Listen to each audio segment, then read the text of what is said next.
Calculando ahora las funciones de transferencia cuando la fuente de excitación es una fuente de corriente, tenemos que las funciones de transferencia con carga, tenemos que a la salida es voltaje y a la salida es corriente, y ahora vamos a alimentar el circuito con una fuente de corriente. Recuerden que siempre lo que está en el denominador es la fuente de excitación y en el numerador es la variable que vamos a calcular.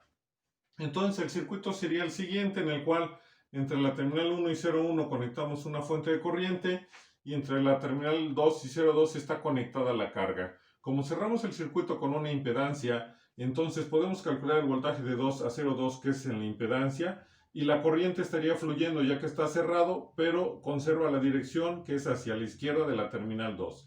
Y es I2 su índice S y V2 de S. Y entonces, como tenemos este circuito y no hay acoplamientos, por tener una fuente de corriente podemos aplicar divisor de corriente. Las ramas que están en paralelo es la rama que forman 15, 7S y la impedancia de carga que están en serie, y la rama de 10 nada más. Estas dos ramas están en paralelo. Como esto está en serie, tienen la misma corriente y al llegar a este punto se divide en dos. La corriente A que circula por 10 y la corriente B que circula por 15, 7S y la impedancia de carga. Entonces, ya del circuito podemos decir que la corriente 2 es igual a menos la corriente IB porque llevan direcciones contrarias. Y el voltaje 2 pues es la impedancia por la corriente B y se queda positivo porque la corriente B, que está en anaranjado, con la caída de tensión que está en rojo, llevan la misma dirección y por eso se queda positivo. Aplicando el divisor de corriente, hay que recordar que el divisor de corriente, cuando tenemos dos impedancias y están en paralelo, pues la corriente B va a ser igual a la fuente, que es I su índice 1 de S, por la rama opuesta donde queremos la corriente. La rama donde queremos la corriente es esta y la opuesta vale 10. Entre la suma de las dos ramas, una rama vale 10, ya lo vimos, y la otra rama vale 15 más 7 sobre S más la impedancia de carga. Haciendo operaciones matemáticas, álgebra, tenemos que IB va a ser igual a 10 sobre 32 más 16S por I su índice 1 de S. Proseguimos con el proceso matemático y tenemos que IB, su índice B, va a ser igual a 10S sobre 32S más 16, todos por I1 de S. Entonces ya podemos decir que la corriente 2, que es igual a menos IB, pues va a ser igual a menos un cociente donde el numerador vale 10S y el denominador es 32S más 16, y todo ello multiplicado por I su índice 1 de S. Y el voltaje 2, que es la impedancia de carga por IB, nos va a quedar un cociente donde el numerador es 70S más 90 entre, o en el denominador 32S más 16, todo por I su índice 1 de S.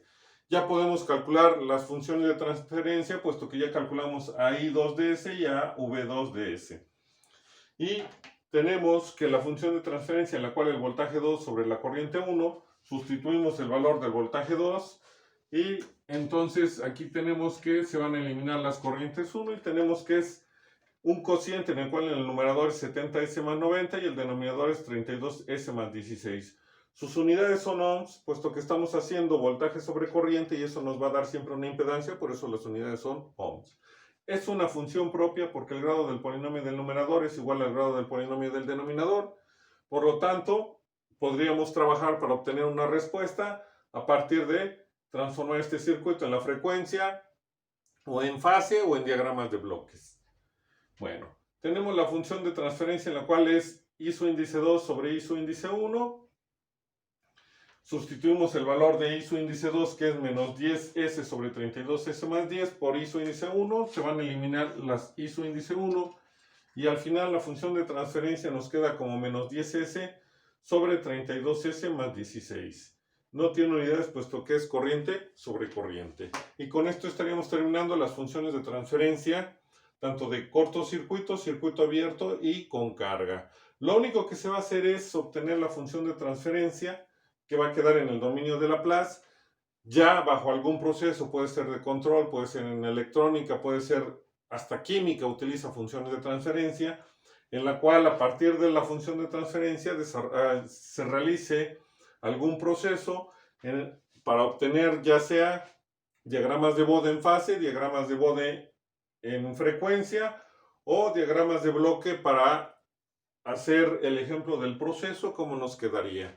Pero por eso es importante las funciones de transferencia.